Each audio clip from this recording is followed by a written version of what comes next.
ಕ್ಷತ್ರಿಯಗಳ ಚಕ್ರವರ್ತಿ ಶ್ರೀ ಶ್ರೀ ಶ್ರೀ ವಿಕ್ರಮ್ ಸಿಂಗ್ ಮಹಾರಾಜರಿಗೆ. ಮಹಾಜನರೇ, ಈಗ ನಡೆಯಲಿರುವ ಈ ಪಂದ್ಯಕ್ಕೆ ತೀರ್ಪುಗಾರರು ಉದಯಗಡದ ಭಾವಿ ಮಹಾರಾಣಿ, ಮಹಾರಾಜರ ಏಕೈಕ ಸುಪುತ್ರಿ ಯುವರಾಣಿ ಮಿತ್ರವಿಂದಾದೇವಿ. ಪ್ರಥಮ ಅಭ್ಯರ್ಥಿ ಮಹಾರಾಜರ ಸೋದರಳಿಯ, ಈ ರಾಜ್ಯದ ಸರ್ವ ಸೈನ್ಯಾಧ್ಯಕ್ಷ ರಣದೇವು ಭಿಲ್ಲ. ಎರಡನೇ ಅಭ್ಯರ್ಥಿ ಶತ್ರುವಿನ ರುಂಡ ಚೆಂಡಾಡೋ ಧೀರ, ಶತಧ್ರುವ ವಂಶ ಯೋಧ ಕಾಲಭೈರವ.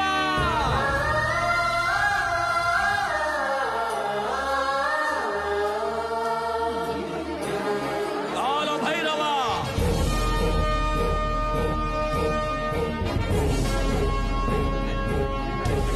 ಕಾಲಭೈರವ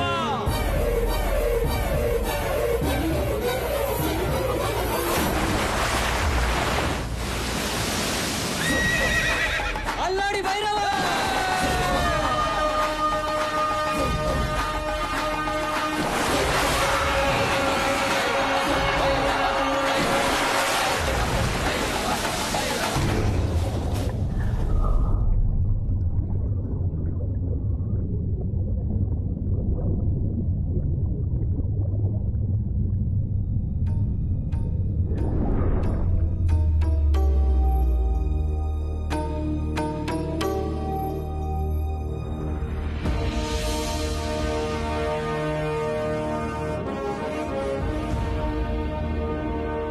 ಮಹಾರಾಜ, ಈ ವೈಪರೀತ್ಯಗಳೆಲ್ಲ ನಮ್ಮ ರಾಜ್ಯಕ್ಕೆ ಸಂಭವಿಸಲಿರುವ ಅನಿಷ್ಟಗಳನ್ನು ಸೂಚಿಸುತ್ತಿವೆ. ಅನಿಷ್ಟನ?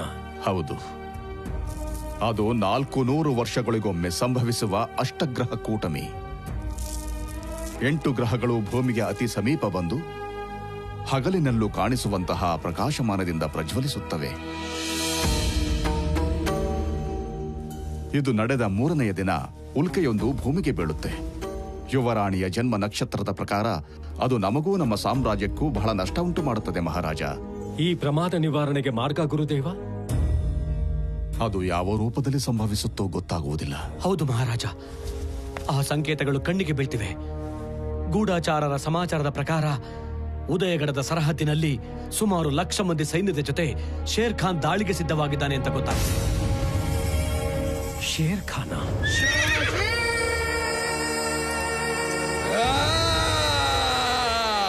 ಶೇರ್ ಖಾನ್ ಯಾರು ಮಹಾರಾಜ? ಭಾರತ ದೇಶವನ್ನೆಲ್ಲ ತಾನೊಬ್ಬನೇ ಪರಿಪಾಲಿಸಬೇಕು ಅಂತ ದಂಡಯಾತ್ರೆ ಮಾಡ್ತಿರೋ ಮಹಾಕ್ರೂರಿ.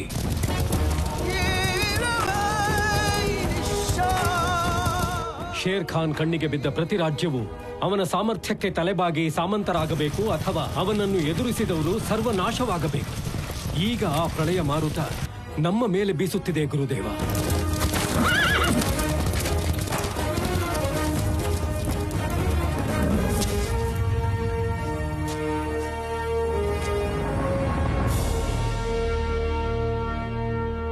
शाजिद। जी साहब।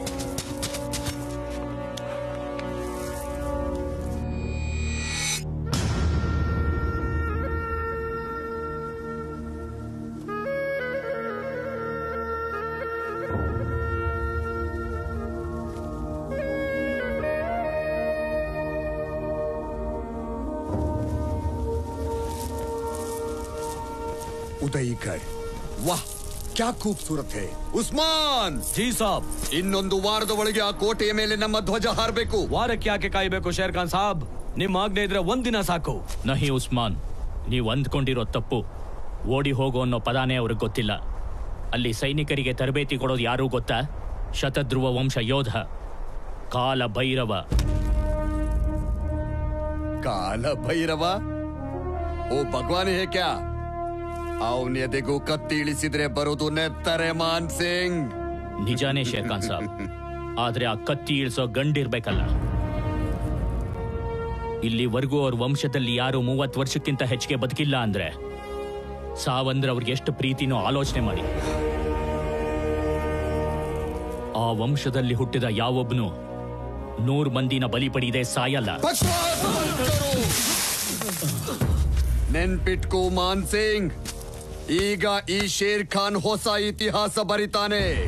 ಈ ಯುದ್ಧ ಮುಗಿಯೋದ್ರೊಳಗೆ ಆ ಕಾಲ ಭೈರವನನ್ನ ಖತಮ್ ಮಾಡ್ತೀನಿ. ಅದಷ್ಟೇ ಅಲ್ಲ, 100 ಮಂದಿನ ಸಾಯಿಸೋ ಯೋಧ ಅನ್ನೋ ನಿಮ್ಮ ಭ್ರಮೆನು ಖತಮ್ ಮಾಡ್ತೀನಿ. ಏ ಅಲ್ಲಾ ಕಿ ಕಸಮ್. ಶತಧ್ರುವ ವಂಶ 100 ಮಂದಿಯ ಬಲಿ ಪಡೆಯೋ ಯೋಧ.